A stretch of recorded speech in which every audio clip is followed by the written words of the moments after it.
stress response turns us into superhumans. Welcome to SIEN. The stress response is an acute and temporary bodily response when you perceive a threat. What activates it can be completely subjective.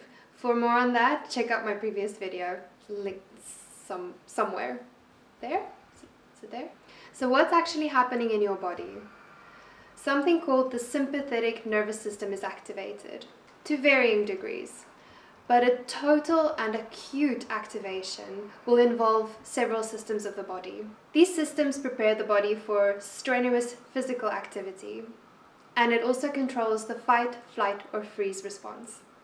You release a large amount of stress hormones like epinephrine, adrenaline, and cortisol. Since it's geared towards a physical threat, you're going to have enhanced physical abilities to help get you out of danger.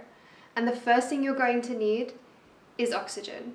So your heart rate increases. This is called cardiac output. This allows for an increased supply of oxygenated blood to the body. To allow more airflow into the lungs, your bronchi will also dilate, widen. And you may stop producing saliva, which is basically dry mouth. Nothing gets in the way of that air going into your lungs. To make full use of this extra oxygen in your blood, the veins in your skeletal muscles will dilate. You'll need more information, so your pupils will dilate, allowing in more light and thus improving your vision. You may even have goosebumps, which makes the little hairs on your skin stand up.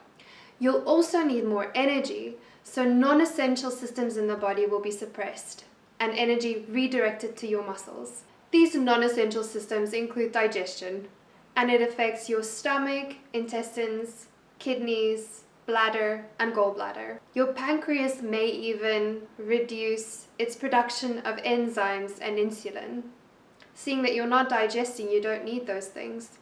The overall effect is your brain speeds up. You may even experience tunnel vision and a burst of energy. A lot like when you hear those stories of parents flipping cars to save their children. Superhumans. So that's an acute response. But we can experience a lower level, more chronic response.